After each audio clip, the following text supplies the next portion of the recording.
loved you for 8 years, Ifeanyi, but now with Oluchi back, I feel like I'm losing you. Adaeze voice trembling and tears in her eyes. Our marriage has been a secret for 2 years.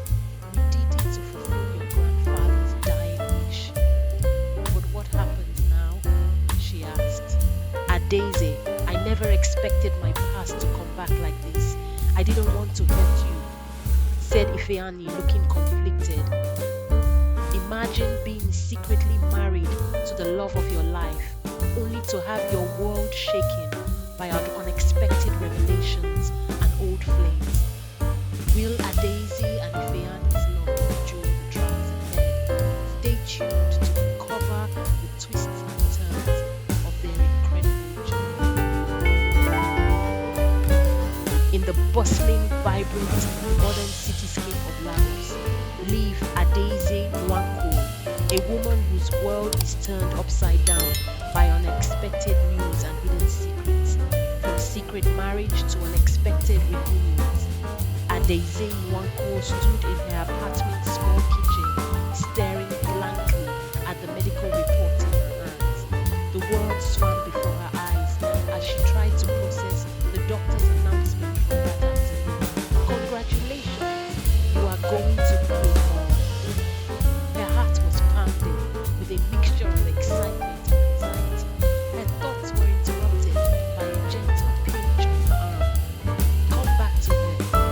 What are you thinking about? Ifeanyi Okafor's words, low and serious, brought her back to the present.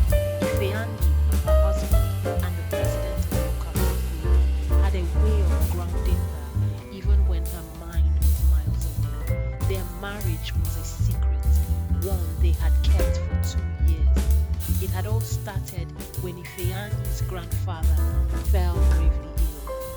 To fulfill his grandfather's dying wish, Ifeanyi proposed a fake marriage to Adaeze, who had been newly employed at the Okafor group. Adaeze, who had secretly loved Ifeanyi for 8 years, agreed without hesitation. In the wake of their marriage, Ifeanyi had thrown himself into his work, leaving Adaeze to navigate the relationship alone. Despite his indifference, he had been a perfect husband, free from rumors and scandals. Yet as she stared at the medical report, Adaeze couldn't shake the mixed feelings that he had. Determined to share the news, Adaeze also wanted to reveal her understanding affection for Ifeanyi. Just as she gathered her courage, Ifeanyi's phone rang. He excused himself and stepped onto the balcony to answer it. Adaeze's unease grew as she glanced at the clock. It was already midnight. Who could be calling Ifeanyi at such an hour? When Ifeanyi returned, he was dressed in formal attire, exuding an air of dignity. Don't wait up for me. Good night, he said curtly. Adaeze's heart sank. It's already so late, she whispered, her disappointment evident. Ifeanyi paused, a faint smile on his lips as he pinched her earlobe. Be good, okay? There's something I have to do. Don't wait up. With that, he left. Adaeze's grip on the report tightened as she watched him go. She felt a pang of distress. Ifeanyi, she called out, catching up to him. He turned, his expression serious. What's the matter? Adaeze hesitated, then asked, I would like to visit my grandma tomorrow. Can you accompany me there? Ifeanyi's response was non-committal. Let's talk about it tomorrow, okay? Without waiting for her reply, he hurried out the door.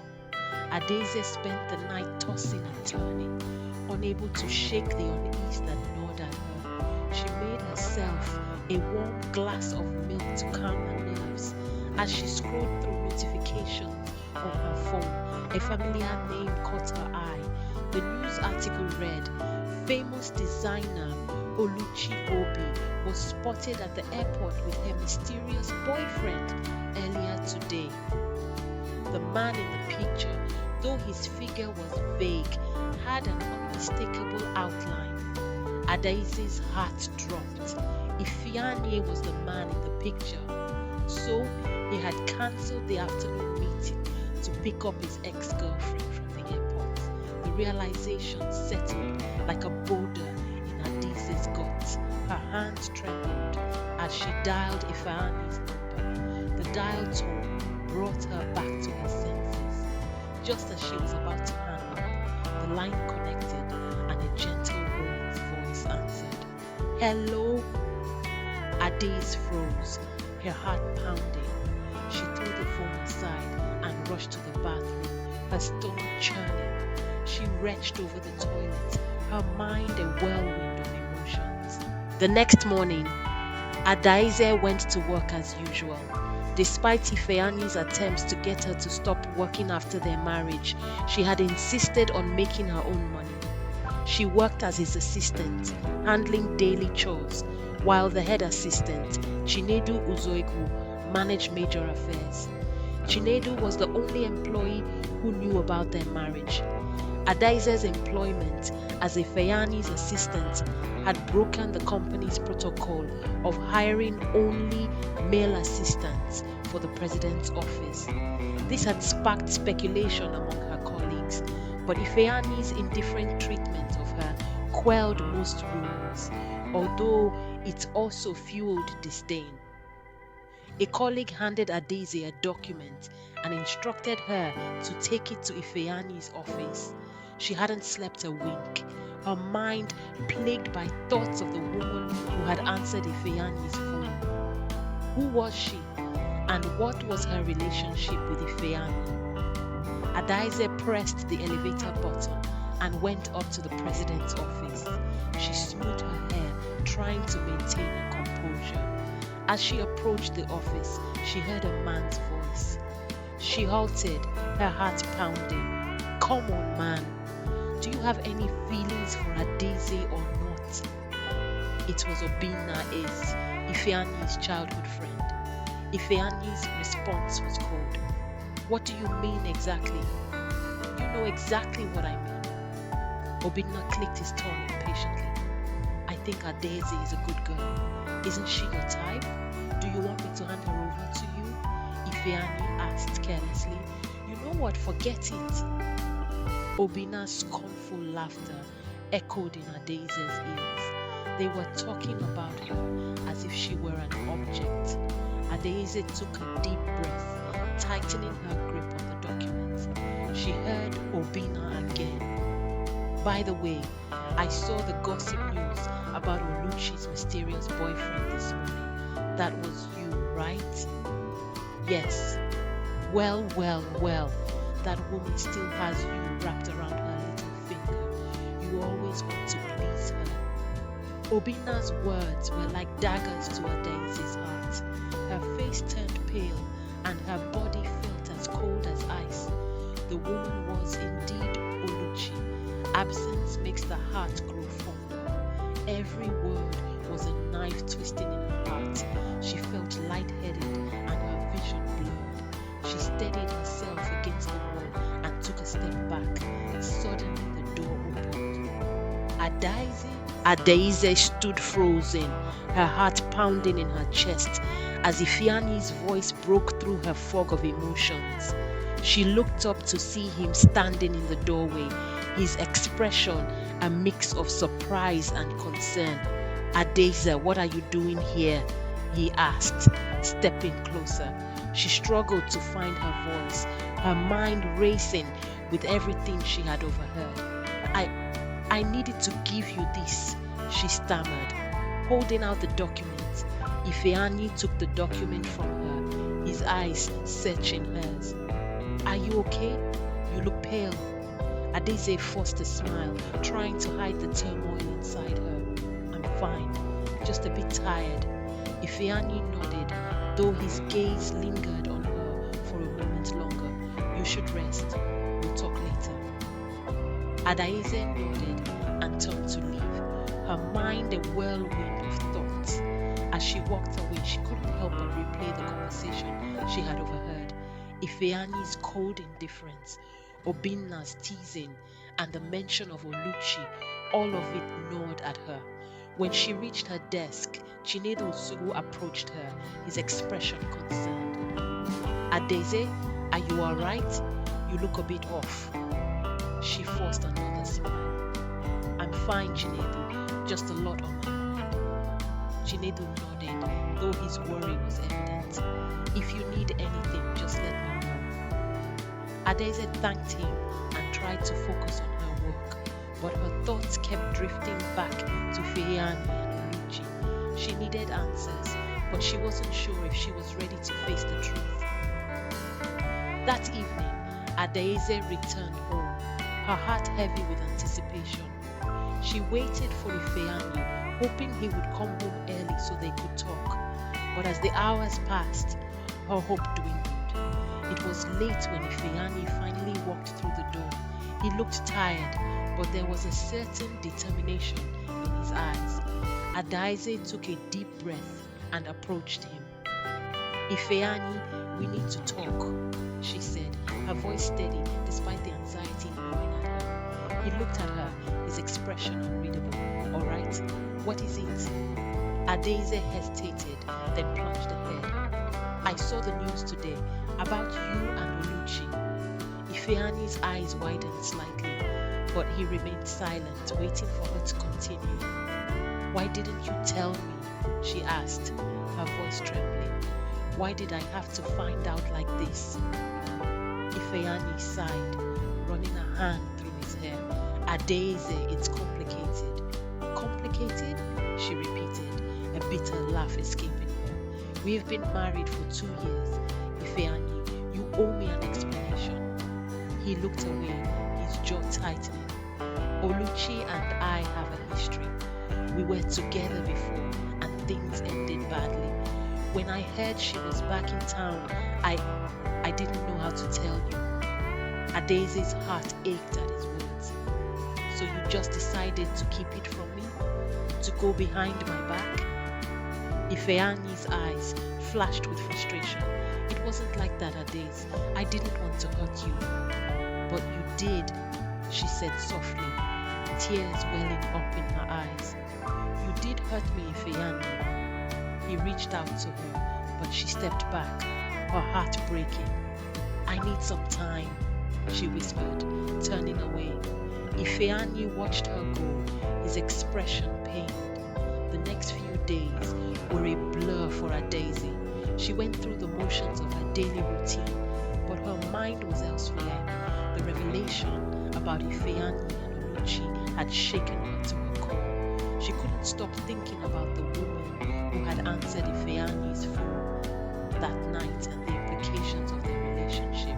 Adeze decided to visit her grandmother, hoping the trip would clear her mind. Her grandmother lived in a small village outside the city, a place where Adeze had always felt at peace. She hoped that the familiar surroundings and her grandmother's wisdom would help her find clarity. When she arrived at her grandmother's house, she was greeted with warm hugs and smiles. Her grandmother, a wise and gentle woman, immediately sensed that something was wrong. "Adeze, my child, what troubles you?" she asked, her voice soft and reassuring. Adeze sat down and poured out her heart. She told her grandmother about her secret marriage to Ifeanyi, the recent discovery of her pregnancy, and the painful realization about Ifeanyi and Oluchi. Her grandmother listened patiently, her expression thoughtful. When Adeze finished, her grandmother took her hands and looked into her eyes. "My dear, love is a complex and often painful journey, but it is also a journey of growth and understanding. You must talk to Ifeanyi and express your feelings. Only then can you find a path forward, whether together or apart." Adeze nodded, her grandmother's words giving her a sense of purpose. She knew she needed to confront Ifeanyi and lay everything out in the open. When she returned to the city, she found Ifeanyi waiting for her. He looked haggard, as if he hadn't slept in days. They sat down in their living room, the air thick with tension. I've been thinking a lot about everything. Ifeanyi began, his voice hoarse. I know I've hurt you, and I'm sorry. I never wanted to cause you pain. Adeze looked at him, her heart aching. Ifeanyi, I need to know the truth. What is your relationship with Oluchi? He took a deep breath, his eyes filled with regret. Oluchi and I were together before you came into my life. We had a complicated relationship and it ended badly. When she returned, I was caught off guard. I didn't know how to tell you because I was afraid of losing you. Adaize felt a mixture of relief and sadness. Ifeanyi, I love you. I've loved you for years, even before our marriage, but I can't be in a relationship built on lies and secrets. We need to be honest with each other. Ifeanyi nodded, his eyes filled with determination. You're right. I want to make things right. I want to be the husband you deserve. They spent the next few hours talking, sharing their fears, hopes, and dreams. It was a cathartic experience, one that brought them closer together. They made a promise to be more open and honest with each other, to work on their relationship and build a future together. As the days passed, Adeze and Ifeanyi slowly began to rebuild their trust. They faced challenges, but they tackled them together, determined to make their marriage work. Adeze also focused on her pregnancy, excited about the new life growing inside her. One evening, as they sat on their balcony watching the city lights, Ifeanyi took Adeze's hand. Adeze, I want to renew our vows, he said softly. I want to make a new start, with no secrets between us. Adeze looked at him, tears of happiness in her eyes. I would love that, Ifeanyi. They planned a small ceremony, inviting only their closest friends and family. Wow, what a whirlwind of emotions. Adeze's life is full of unexpected twists and turns, and we can't wait to see how she navigates these challenges. Make sure to like, comment, and subscribe to our channel so you don't miss part 2 of this captivating story. Thank you for watching and see you next time.